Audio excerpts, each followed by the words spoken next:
Hello, I am going to do my IV preparation video. The first thing I'm going to do is check my orders and gather all my supplies. So I have my primary bag, my secondary bag, my primary tubing, and my secondary tubing. Then I'm going to wash my hands.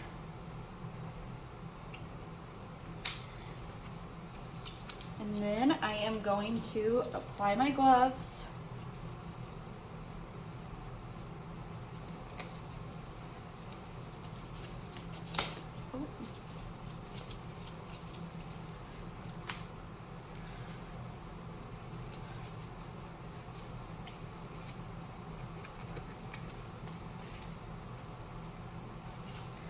Then I am going to check my patient's IV site. First, I'm gonna go through my pre-procedural steps. Obviously, I'm going to ID my patient, tell them what I'm going to be doing, get 2 forms of the ID. Sorry, this is difficult. Okay, now that I'm set, I'm going to raise the bed to the appropriate height, and then I am going to check my patient's IV site. So when looking at an IV site, I am going to check for any over warmth that I might be feeling. I want to make sure that it's not red or puffy. And then I'm also going to check the dressing, making sure that it's clean, dry, and intact, which we are going to say for our patient that it is. Then I'm going to start by opening my primary fluid bag. And I am going to hang it on my hook here, although I'm going to have to take it off in a second to put my spike in. Then I am going to tear open my primary tubing, and I'm going to immediately clamp the roller by pushing it all the way to the bottom there. And then I'm going to untangle my tubing.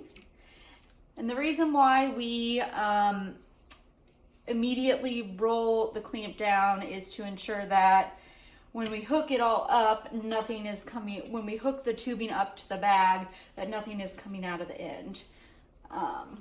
Then I'm going to grab my bag, and I'm going to pop the red tab off, pop my spike tab off, and then I'm going to push my spike in as far as it'll go. And I'm going to flip it over. I'm going to fill my drip chamber about halfway full. And then I'm going to hang my tubing or my bag. And now I'm going to prime my tubing. And I'm going to hold it kind of down so that gravity can help me out and get the fluid to the bottom of the tubing. Ideally, my hook would be higher up so that the gravity could assist me with filling the tubing. So you don't want your tubing or your ports to ever touch the ground for sanitary purposes. So I'm going to just gradually release my roller, and I am seeing that the fluid is just flowing right down. Sorry, I'm out of the frame again. And we don't want any air bubbles in the tubing.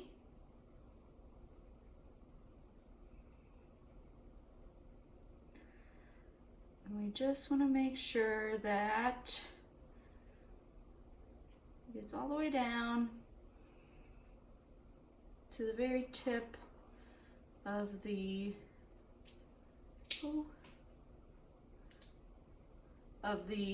thing. There. So I had a little leak out. That's okay. We don't want that to happen though. Then I have got the primary line all primed. So what I'm gonna do is I'm just, with the roller locked, I'm just gonna hook it over here so I can get my secondary tubing all ready. So I'm going to do the same thing, open my secondary bag. I'm gonna just hang that here for a second as well.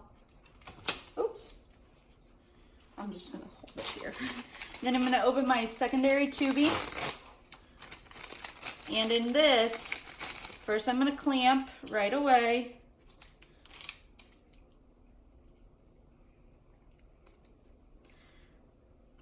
But then I also have this extender. So this extender is to be used for the primary bag. So we want our primary bag to always be lower than our secondary bag. So on that, it's gonna touch the cabinet here. But in the hospital setting, our IV pole would be higher and we would hook the secondary tubing up top, and then the primary bag would be lower. So for purposes of this video, the primary bag will be here and my secondary bag is going to go here. And the reason for that is gravity. We want gravity to assist us along. So I've got my roller clamped. I'm gonna do the same thing that I did with the primary. I am going to pop off the tab here, pop off my spike tab. Oops. Going to push in as far as it'll go. Fill my drip chamber halfway full. And then I am going to hook it up to the top here because once again we want it higher than our primary. Then I'm gonna just slightly loosen up on the roller clamp. I'm gonna see the fluid start trickling down.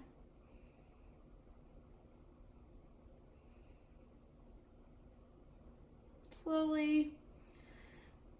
And I want it to not have any air bubbles. And now it is filled with the liquid. Next thing I'm gonna do is attach my secondary tube to my primary tube so that the medicine can get into our patient. So on the primary tubing, maybe if it's not going to act up, there are two ports that we could attach to. One that's lower and one that's closer to the bag. And we always want to attach our secondary line to the top here. So, but first I'm going to scrub the hub. So I've got an alcohol pad and I'm just going to scrub the hub for 15 seconds. And then I'm going to attach, oh, I've got to take off the cap, sorry. And then I'm going to attach my two together. And this is where the patient's IV would hook up to. So that is how we prime our IV bags. I look forward to hearing your feedback. Thank you.